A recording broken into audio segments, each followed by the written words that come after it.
অসুস্থতার জন্য আসেননি। এবারে ধন্যবাদ এবং কৃতজ্ঞতা জানাচ্ছি।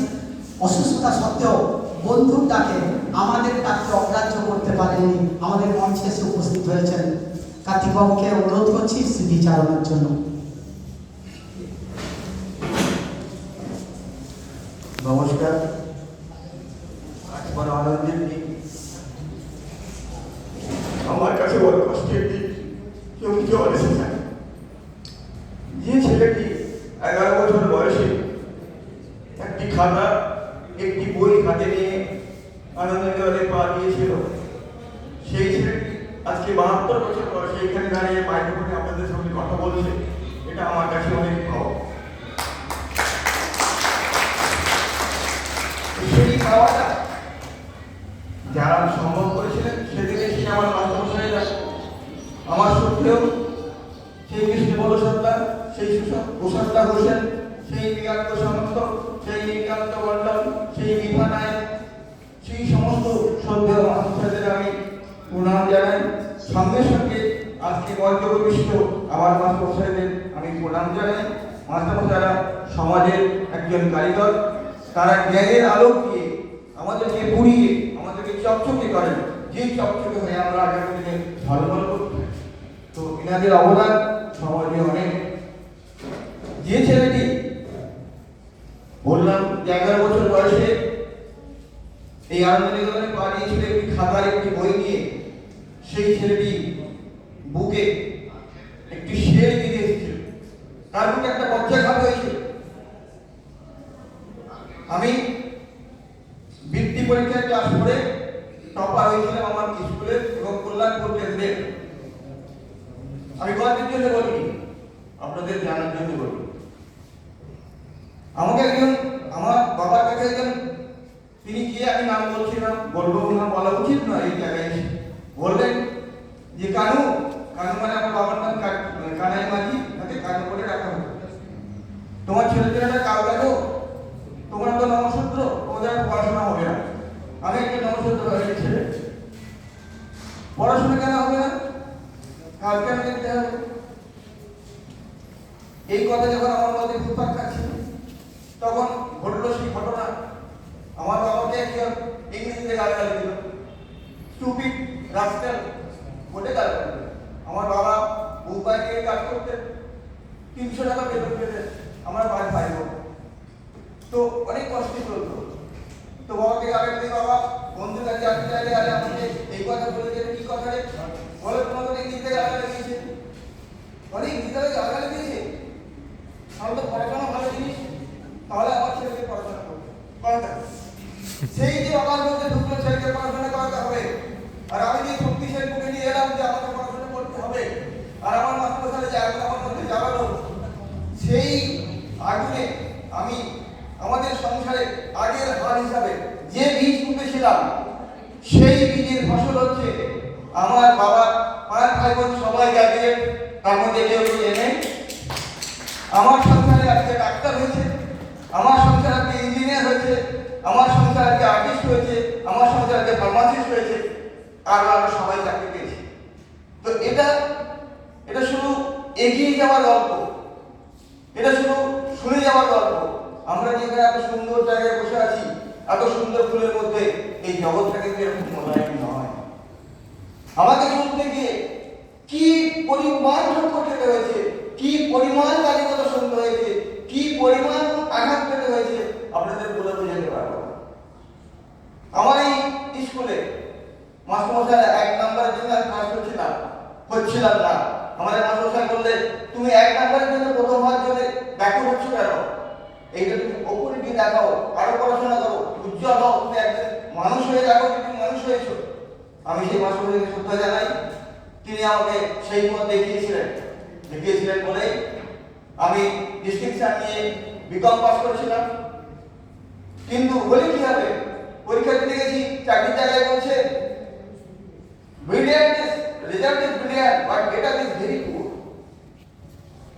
চোখের জলে ব্যাংকের পরীক্ষা দিয়ে এসেছি, রেলের পরীক্ষা দিয়ে এসেছি, ডেটা আমরা গরিব, আমরা তখন পাইলে না 7,000 আমাদের সম্ভব।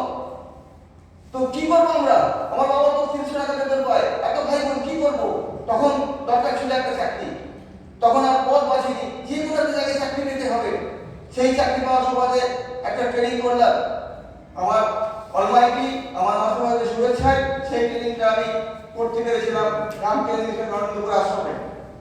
সেখানে আমার এই তিনজন মানুষের সঙ্গে পরিচয় হয়েছিল, যেখানে জানতে পেরেছিলাম যত মত তত পথ, যেখানে জানতে পেরেছিলাম যে আমি সতেরো মা আর অসতেরো মা, আর যেখানে জানতে পেরেছিলাম অন্য নয়, কষ্ট নয়, মানুষকে দান করো।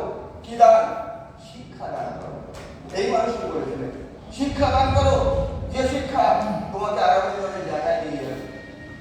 সেখান থেকে চাকরি জয়েন করলাম। ও বাবা, সে বিশাল কর্মক্ষেত্র, সেখানে বিশাল টুকাটুকি, কি আর করা যাবে। গ্রুপ সি পদে জয়েন করে গ্রুপ এ, গ্রুপ বি, তারপরে গ্রুপ এ যখন গেজেটেড পোস্টে গেলাম, দুঃখের কথা কি বলবো, আমার কাছে অ্যাটাস্টেড করতে আসেনি। উনি একজন নবসূত্র ছেলে, গেজেটের অন্যভাবে বসে আছে, এখানে অ্যাটাস্টেড করতে আসেনি আমার কাছে। আমার সাহেবের কাছে গেছে, আমি বসে আছি। আমার সাহেব বলছে আমি জানি না, আমরা সেকেন্ডবার নোট করি, ওনার কোনো অসুবিধা নেই। উনি আমাদের একজন গ্রুপে অফিসার, আপনি যান, বলছেন আমি আপনার কাছে অ্যাটাস্টেড করবো। তো এই যে জায়গাটা, এই যে উত্তরণটা, সেই উত্তরণ বেরিয়ে এসে তারপরে যে সমাজের এই যে একক অর্থনৈতিক দিক থেকে, সামাজিক দিক থেকে কি অবস্থায় যে সমাজটা আছে, আমি আত্মনিয়োগ করলাম। মানুষ বড় কষ্টে আছে। আমি যখন বিলিয়ামসে 18 বছর চাকরি করেছি, সৌভাগ্যবশত আমার কাছে বহু ফাইল এসেছে, তার মধ্যে মানে ব্যাকওয়ার্ড ক্লাসের বইয়ের নেয়ার এসসি/এসটিদের যে ফাইল, সেই ফাইল আমার হাতে ছিল ভাগ্যক্রমে। আমি হাজার ছেলেকে সার্টিফিকেট দিয়েছি, হাজার ছেলেকে বুকের করে দিয়েছি। দাসপুরের ছেলেরা বাংলায় পড়তো, তারা 2 টাকার জন্য সেই জেরক্স করতে 2 টাকায় যাবে, আবার দাসপুর থেকে ফিরে আসবে। আমি বলেছি বাবা, তোর ফর্মটা ফিল আপ করে আমার কাছে দিয়ে যা, এই 2 টাকা নিয়ে যা, জেরক্স করে আমাকে দিয়ে যা। হাজার ছেলে, আমি তাদেরকে পকেট থেকে 2 টাকা দিয়েছি, তার জেরক্স করে আমাকে দিয়ে গেছে। তার সাইডের পেয়ে আজকে তারা একদম প্রতিষ্ঠিত। আমি যখন বেঁচে যাই, আমি যখন পাস করে যাই, আজও আমাকে তারা ট্রেনে প্রদান করে। আমি বলছি বাবা, চিনি না। বলছি স্যার, আপনি 2 টাকা দিয়েছিলেন আমাকে, দাস করে বাড়ি ছিল আমার, আমি অনেক করে টাকা দিয়েছিলাম আর পড়াশোনা করে চাকরি পেয়েছি, আপনার সঙ্গে আমি করতে পারবো। এই যে মানুষকে বিকিয়ে দেওয়া, মানুষকে মধ্যে নিজেকে বিকিয়ে দেওয়া আত্মসুখ নয়। আমাদের এপিজে সাহেব আব্দুল কালামের বই, আমি একটু বইয়ে প্রকার, আমারও পার্সোনাল লাইব্রেরি আছে, সেখানে অনেকখানে বই আছে। আমার সারাদিনে অন্তত 1 ঘন্টা বই না দেখলে আমার চলে না। তো সেখান থেকে আমি জানতে পারলাম, উনি বললেন তোমাকে যদি সূর্যের মতো তেজি হতে হয়, তাহলে সূর্যের মতো তোকে ঘুরতে হবে, তবে তুমি তেজি হতে পারো।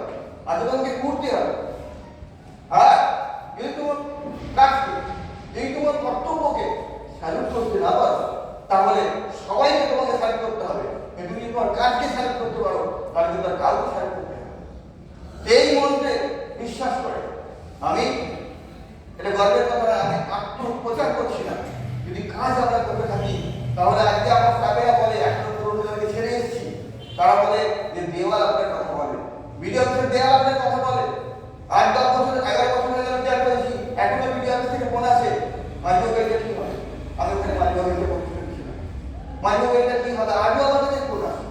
তো এই যে বিলিয়ে দেওয়া, এই যে নিজেকে সবার মধ্যে দিয়ে দেওয়া, আমি একজন সোশ্যাল ওয়ার্কার, আমার একটা অফিস আছে, আমি সেখানে আমার পেনশনটা থেকে শুরু করে যাবতীয় লোক যা যে কোনো অবস্থায় আমার কাছে আসুক, আমি আমার খাওয়া বন্ধ করতে হবে, আগে দেখি তাহলে কাজটা করে দিই। কেউ কাজ নিয়ে চলে গেলে আমার ভালো লাগে।